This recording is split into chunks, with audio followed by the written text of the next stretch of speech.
Hello friends, once again you are welcome to our YouTube channel पढ़ाई का क्वेज। आप देख रहे हैं नोबलवुड स्कूल की तरफ से स्टैंडर्ड 10th के मैथ्स क्लासेस के वीडियोस। आज के वीडियो में हम थियरम 6.6 हमारा ट्रायंगल से रिलेटेड ट्रायंगल के सिमिलर ट्रायंगल के एरिया को डिस्क्राइब करता है। तो सबसे पहले थियरम 6.6 एक चीज बता दूं, अब तक हमने जितने स्टेटमेंट किए उसके प्रूफ वो आपको इन दिस ईयर 2020-21 में एग्जाम में से निकल चुके हैं, एग्जाम में नहीं आने वाले। जो दो थियरम आने वाले हैं उनमें से एक ये है थियरम 6.6। सबसे पहले हम इसका स्टेटमेंट समझते हैं, फिर इसको प्रूफ करेंगे। The ratio of the areas of two similar triangles, दो सिमिलर ट्रायंगल्स हो उनके एरिया का ratio is equal to the, वो इक्वल होता है, किसको इक्वल होता है? The square of the ratio of their corresponding sides के रेशियो के स्क्वायर के इक्वल होता है। इस स्टेटमेंट का यूज आप सम कैलकुलेशन में कर सकते हो, ये होता है ऐसा है, बट थियरम अगर पूछे तो हमें ये प्रूफ करना होगा। तो थियरम में टोटल स्टेटमेंट के अलावा और तीन चीजें होती है। पहली चीज होती है गिवन क्या है? The ratio of the areas of two similar triangles, मतलब दो सिमिलर ट्राइंगल्स गिवन है। Triangle ABC similar to triangle PQR मैं ले लेता हूं, दो ट्राइंगल्स। टू प्रूव, हमें प्रूव क्या करना है? The ratio of the areas of two similar triangles, इनके एरिया का ratio, area of triangle ABC, ratio मतलब upon area of triangle PQR is equal to the, ये इक्वल है, किसको इक्वल है? Square of the ratio of their corresponding sides के square, corresponding sides के ratio के square. A B upon P Q, ये corresponding sides का ratio और उसका square whole square is equals to B C upon Q R whole square is equals to A C upon P R whole square. देखिए ये तीन ratio तो equal होंगे ही, because similar triangle है तो उनका स्क्वायर भी इक्वल होगा, बट एक्चुअली उनका स्क्वायर जो है उनके एरिया के रेशियो के इक्वल होता है, ये हमें प्रूव करना है। ठीक है, तो पहले मैं यहाँ पे दो फिगर ड्रॉ कर लूंगा। One is of triangle ABC and second one is triangle PQR. ठीक है, अभी प्रूफ स्टार्ट करूंगा मैं, लेकिन सबसे पहले जो गिवन है वो मैं लिख लेता हूं। Here triangle ABC similar to triangle PQR, ये आपको गिवन है। ठीक है, गिवन है, सिमिलर है दोनों ट्राइंगल। तो अब डेफिनेशन के हिसाब से angle A equals to angle P, corresponding angles equal होंगे and ratio of corresponding sides are equal. Angle A equals to angle P, angle B equals to angle Q, angle C equals to angle R, and ratio of corresponding sides AB upon PQ is equals to BC upon QR is equals to AC upon PR होगा। It is the equation number 1, इन दोनों को, हाँ equation number 1 ये दोनों होंगे। ठीक है, पहली चीज गिवन के ऊपर से डेफिनेशन के हिसाब से ये मैंने लिख ली। अब मैं एक काम करूंगा, देखिए अब कोई बोलेगा सर ये तो इक्वल है तो इनका स्क्वायर इक्वल नहीं होगा। अरे भाई मैंने आपको पहले ही बोला ये तो इक्वल होता ही है स्क्वायर, बट इन सब के इक्वल ये होता है, ये हमें प्रूव करना है। It is the equal of that. ठीक है, तो सबसे पहली चीज मैं एक काम करता हूँ, एरिया ऑफ ट्राइंगल का फॉर्मूला आपको याद दिलाता हूँ। एरिया ऑफ ट्राइंगल का फॉर्मूला क्या है? 1/2 into base into altitude, height into base, या हाइट को एल्टीट्यूड भी बोलते हैं। तो पहले तो मैं इन दोनों ट्राइंगल के एरिया की बात है, सो मैं हाइट या तो एल्टीट्यूड ड्रॉ कर लूंगा AD. Altitude means it is perpendicular from any vertex to the opposite side. And same way P में से मैं ड्रॉ करूंगा पी एम। ठीक है, तो चलिए जो एक्स्ट्रा ड्रॉ किया वो लिखना पड़ेगा। Draw AD perpendicular to BC, AD perpendicular to BC and PM perpendicular to QR. कर लिया ड्रॉ। अब मैं यहाँ पे दो ट्राइंगल ले लेता हूं, ADC and PMR. In triangle ADC and triangle PMR, ये दोनों ट्राइंगल की अगर मैं बात करूं एडीसी एंड पीएमआर, तो मैं ऐसा बोलूं angle D equals to angle M, तो ये ट्रू होगा। क्यों ट्रू होगा? Because they are right angles. From construction हमने ये ड्रॉ किए हैं, एडी एंड पीएम जो ड्रॉ किए हैं वो परपेंडिकुलर हैं, so D equals to M, दोनों राइट एंगल्स है। अभी मैं एडीसी में एंगल सी है, पीएमआर में एंगल आर है, पूरे ट्राइंगल का भी वो एंगल होता है। आपको ऐसा मत बोलना सर ए भी होगा ना, ए पूरा ट्राइंगल का एंगल बीएसी होगा और एडीसी में डीएसी होगा। ठीक है, तो दोनों इक्वल एंगल हैं C and R. Angle C equals to angle R, ये कहां से आया, क्यों आया? फ्रॉम इक्वेशन 1, दोनों ट्राइंगल सिमिलर हैं, so corresponding angles are equal. तो यहाँ पे मैं लिख दूंगा फ्रॉम इक्वेशन 1। ठीक है, तो ये एंगल एन एंगल, तो ये कौन सा क्राइटेरियन हो गया, A A. From A A criterion triangle ADC similar to triangle, चलिए कौन किसके ऊपर करस्पॉन्डिंग में आएगा, ए नहीं है, डी में एम सी में आर, डी में एम सी में आर, तो ए में कौन बचा, P. ADC similar to PMR, triangle ADC similar to triangle PMR, ये दोनों सिमिलर हुए तो डेफिनेशन के हिसाब से इनकी भी करस्पॉन्डिंग साइड्स का रेशियो इक्वल होगा। तो वो मैं कैसे लिख सकता हूं, AD upon PM is equals to DC upon MR is equals to AC upon PR. It is the equation number 2. देखिए इक्वेशन 1 दो ट्राइंगल सिमिलर गिवन थे, उसके ऊपर से डेफिनेशन से corresponding angles equal, corresponding sides का रेशियो इक्वल।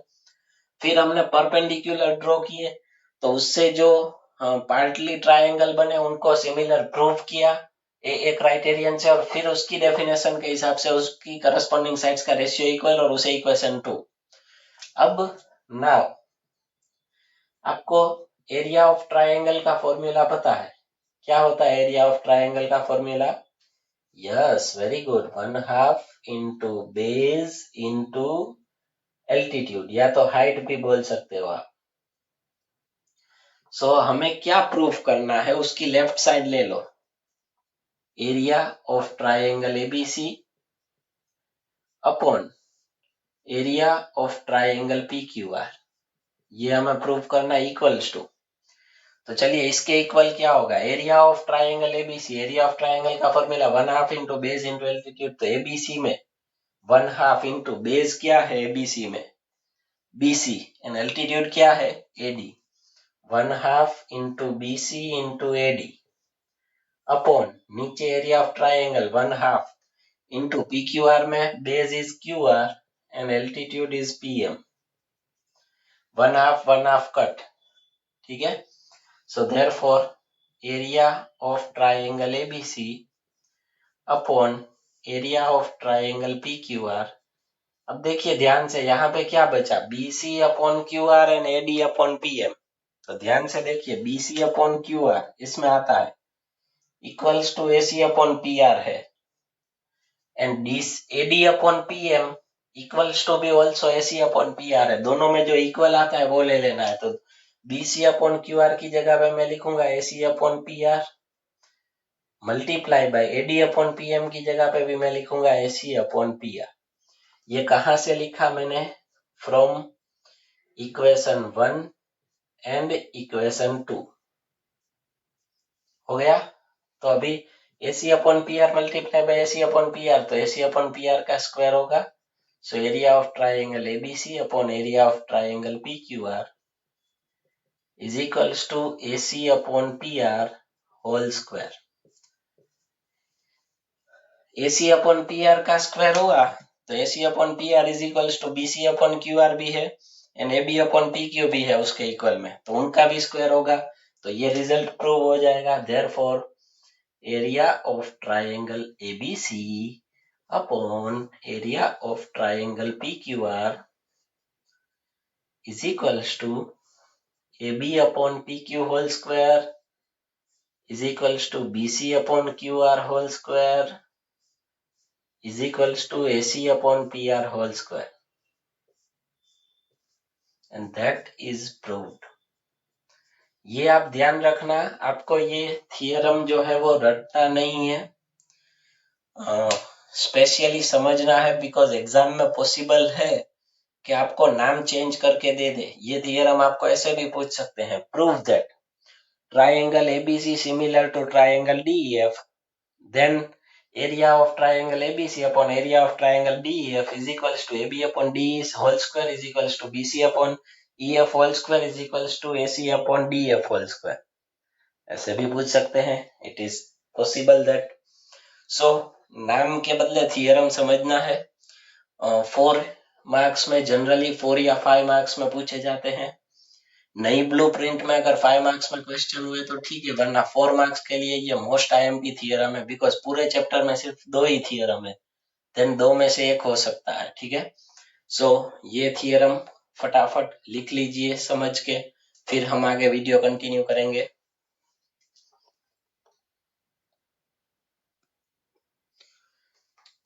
चलिए दोस्तों, अभी वीडियो कंटिन्यू करते हैं। एक्सरसाइज 6.4 में थियरम 6.6 से रिलेटेड सम है। Question number 1, let triangle ABC similar to triangle DEF, ऐसा आपको गिवन है, ABC similar to triangle DEF. फिर आपको गिवन है and their areas be respectively 64 centimetre square and 121 centimetre square, इन दोनों का एरिया भी गिवन है। Area of triangle ABC is equals to 64 centimeter square and area of triangle DEF is equals to 121 centimeter square। फिर आपको बोला है if EF 15.4, EF is equals to 15.4 centimeter, then find BC।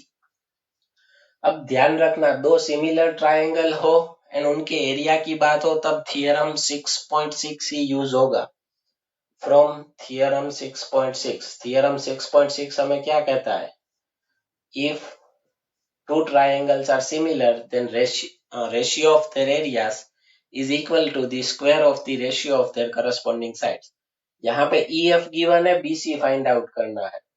EF and BC are corresponding sides, तो क्या होगा?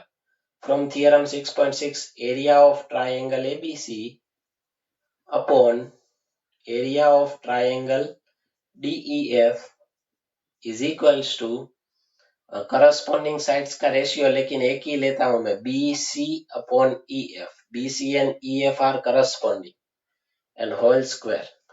अब जिसकी जिसकी वैल्यू है उसकी रख दो। एरिया ऑफ ट्राइंगल ABC की वैल्यू है 64 upon area of triangle DEF is 121 is equals to BC हमें फाइंड आउट करना है upon EF is 15.4 whole square. अभी यहाँ पे स्क्वायर करने मत जाना, पॉइंट वाले में स्क्वायर करोगे तो कैलकुलेशन जो है वो डिफिकल्ट होगी। सो एक काम कीजिए, स्क्वायर इधर से निकालिए और इधर दोनों का स्क्वायर रूट निकलता है वो निकाल लीजिए। 64 का होगा 8 अपॉन 121 का होगा 11 is equals to BC upon 15.4। Square निकल गया, इधर स्क्वायर रूट आ गया। सो 15.4 इधर लेके आओ, बिकॉज हमें BC फाइंड आउट करना है। 8 इंटू 15.4 में से पॉइंट निकाल देता हूं upon 11 into 10 is equals to BC का BCS है। अभी कट करो, ये होगा 11 14 या 154, 11 11 कट 14 8 जा 112 upon 10 is equals to BC। 10 निकालो और पॉइंट रख दो, BC is equals to 11.2 centimetre. Sum is over. अभी एक्सरसाइज 6.4 का लास्ट क्वेश्चन, क्वेश्चन नंबर 8 है MCQ, बट हम कैलकुलेशन करेंगे उसमें, ठीक है। Question number 8, ABC and BDE are two equilateral triangles. ABC and BDE are two equilateral triangles such that D is the midpoint of BC. Ratio of the areas of triangles ABC and BDE, ABC and BDE के area का ratio मतलब theorem 6.6 use होगा, but पहले तो ABC and BDE draw कर लो। Similar triangles है and equilateral है, similar बोला नहीं है। ABC और BDE अलग से ड्रॉ नहीं कर सकते बिकॉज B इसमें ही आता है, और D की प्रॉपर्टी भी गिवन है, D is the mid point of BC, तो यहाँ पे D आएगा। और अगर आप BDC ड्रॉ करते हो तो ये होगा BDC, sorry BDE not BDC, BDE। ये तीनों साइड इक्वल होंगी, BD DE BE। Same way AB AC and DC ये तीनों भी इक्वल होंगी, ठीक है। इसमें मैं 2 करता हूं ताकि अलग है ये पता चले। तो here triangle ABC and triangle BDE are equilateral triangles, ऐसा आपको क्वेश्चन में बोला है। तो हम एक्सरसाइज 6.1 में ये स्टडी कर चुके हैं कि सभी इक्विलेटरल ट्राइंगल्स जो होते हैं वो कैसे होते हैं, similar. So therefore triangle ABC similar to triangle BDE। अभी रेशियो चाहिए, किस किस का रेशियो चाहिए, पहले ABC and BDE and D is a mid point of BC। Ratio चाहिए तो पहले रेशियो तो लिख ले, D is a mid point of BC, ठीक है। तो इसका मतलब ये हुआ BC की लेंथ जो है वो BD से डबल होगी, बिकॉज D मिड पॉइंट है तो BD एंड DC इक्वल होंगे, तो BD प्लस DC करोगे तो BC होगा, तो BD और DC इक्वल है तो BD प्लस BD 2BD, ठीक है। BD को इधर लेके आओ, मल्टीप्लाई में डिवीजन में BC अपॉन BD, ये करस्पॉन्डिंग साइड्स का रेशियो हो गया। जब SSS प्रॉपर्टी अप्लाई होती हो ना तब आप कोई भी ऐसा बना सकते हो, ठीक है। इक्विलेटरल ट्राइंगल में, ये इक्विलेटरल ट्राइंगल में आप करस्पॉन्डेंस कोई भी लोगे वो सिमिलर ही होंगे। BC upon BD equals to 2, ठीक है। तो नाउ अब उन दोनों के एरिया का ratio, area of triangle ABC upon area of triangle BDE is equals to, इसकी साइड है BC, इसकी साइड है BD, करस्पॉन्डिंग साइड्स के रेशियो के स्क्वायर के इक्वल होगा फ्रॉम थियरम 6.6। तो ये है 2, 2 का स्क्वायर मतलब 4, 4 अपॉन 1 मतलब 4 जेम 1, या तो 4 रेशियो 1 भी उसे बोलते हैं। Area of triangle ABC upon area of triangle BD, या तो मैं यहाँ पे इतना पूरा ना लिखूं, सिर्फ रेशियो लिख दूं तो भी चलेगा, बिकॉज हमें रेशियो पूछा है। तो रेशियो कितना आया, 4 जेम 1, so it is the answer. Sum is over, exercise 6.4 over. अभी इस पूरे चैप्टर में सिर्फ एक थियरम बाकी है, पाइथागोरस थियरम। आप उसका यूज करते हो, थियरम का प्रूफ हमने नहीं किया है, वो नेक्स्ट वीडियो में लेंगे। दोस्तों देखिए, पहले इसके पहले जो मैंने करवाया ना अभी इसी वीडियो में, वो थियरम का प्रूफ था और ये थियरम का यूज है। सम में थियरम प्रूव नहीं करने होते, उनमें सिर्फ यूज करना होता है, लेकिन जब थियरम पूछे, स्टेटमेंट पूछे तो वो प्रूफ करना होता है। क्लियर? तो आज के वीडियो में इतना ही। अगर कोई क्वेरी हो तो कांटेक्ट कीजिए एंड गुड बाय, जय हिंद।